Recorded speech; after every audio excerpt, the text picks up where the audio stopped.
I want to compliment Jackson State. You know, they played very well tonight. I give them a lot of credit for the way that we played. And when it's all said and done, the better team won today. And I thought that in our game, the entire season, we talk about how we win games, how we need to play and stay together and tempo the game and play within ourselves. This is the most threes we've taken the entire season, which was atrocious. 26 threes for us is enormous, and it's just not the way we play, which tells me that we didn't get paint touches and we didn't play our tempo in our game. This time we'll open the floor for media. Coach, in Vegas, you guys can chime in as well. You guys shot almost 80 shots as a team, but made about 20 of them. So would you say that, out of the 80, there's probably only about 40 that were good. That I would say were good shots. We didn't take a lot of good shots today. And so that's just the way it goes. Anybody?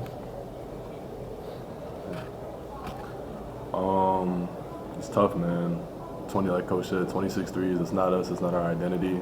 All year long, whenever we've gone on win streaks, whenever we've been successful, is when we go inside out, like he's been preaching since the first game of the season. And it's tough, man. We shot at 3 for 26. It's hard to win a game like that, especially when they're shooting it so well. So, hats off to them. Coach, you said they affected the way you played. I mean, can you be a little bit more specific in terms of how that was possible? Well, we played their tempo, and we both actually, Mo and I kind of got some same background, so we played the game kind of the same way. And they imposed their will, and then we went the other way. Instead of staying with what we do, we went outside of what we do. And that takes character, it takes focus. And that's where we didn't have any of that today. Over the course of the game, how difficult is that to control when you see this is going beyond what you typically are used to? How do you try to control that during the full? To be perfectly honest with you, we've had games where we've got outside of ourselves and we were able to pull it back in the second half and work through it. I think even our game yesterday, we got outside ourselves in the first half, but we were able to pull it back. But it wasn't anywhere near, 26 threes. And I just think that we played with no overall feel for the way we need to play to win games. We play with paint touches. We play from the inside out. Today, we play from the outside in, and we kind of got what we deserve in that area. Coach, when you noticed that you guys, because at one point it was like a 9-10 point game, 12-minute mark in the second half, what was your message to your team, and what was it? At halftime? Well, no. Just in general? Yeah. Honestly, the message was, we've been here before. We've been down before. We've come back and we've been down. Jackson State's a good basketball team, and they stay with their stuff. You can see the team that had the ability to stay with their stuff and do the things that they've done all year. That's the team that's poised. That's the team that won. And we, again, like I said, we got outside of ourselves. We showed no poise, we showed no character, and we were jacking shots. You talk about your team didn't play at the best as you wanted them to play. Obviously, Trey Thomas, not the performance you wanted. Yeah. Any thoughts? Trey's had a hell of a year. I mean, he had a heck of a year. First team all conference. He's, when we were, listen, we played the season without 3 starters. And then we lost one of our leading scorers the first game of the year. And we played pretty much the rest of the season without 3 starters. And Trey offensively carried us in that area. Daniel carried us in that area when it comes to the way we play. But when you have a way that you play and a way that you need to play, when you get outside of that area is when you have problems. And again, that's where we had a problem, is that we got outside of the way we need to play. And, it's a big game. Sometimes everybody has different agendas.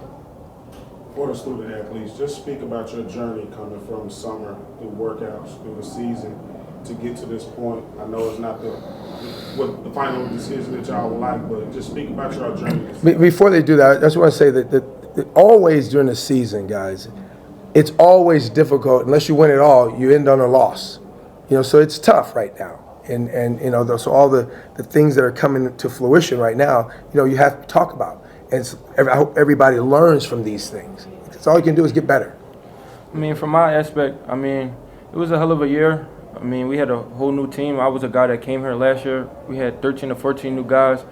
And, you know, me and everyone, it's tough, but as the year goes on, you find out about each other and you become a family. So, I mean, I'll say I love the year that we had, but, of course, I wish it ended different.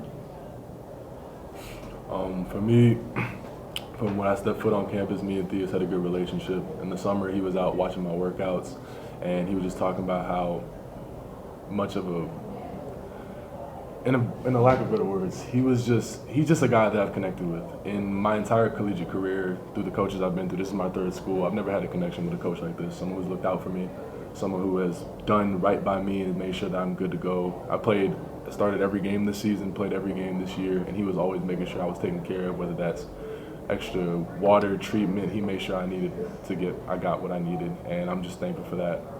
I love this team. I love some of these guys that I learned to bond with. Seneca is a guy that I've known before I even came here, and coming here and meeting him had that 1-2 connection throughout the whole year. And, you know, it's tough. It's tough to end on a loss like this, especially when we had championship goals and championship aspirations, but hats off to them again. Coach, when you hear your players speak of you in that manner, how does that make you feel? Well, you know, it's always tough, but, you know, I know Seneca. I've had these conversations with Seneca, and you know, I've even told the team that they need to listen to Seneca because he has a voice and he has knowledge and he understands the game and he speaks the truth. You know, as a coach, our job, you know, we're trying to create successful people, and part of having that success is recognizing who's in your corner, you know, and understanding what makes you the best player you can be. You know, I pride myself on a lot of my guys having the best years of their career when they play for me. You know, and I think that's happened this year for a few guys. And so it makes me feel good. At least when he's rolling his eyes and mumbling under his breath, I know he's at least listening to me. Thank you guys so All much. right, for your thanks a lot. time. Appreciate it, guys. Thank you.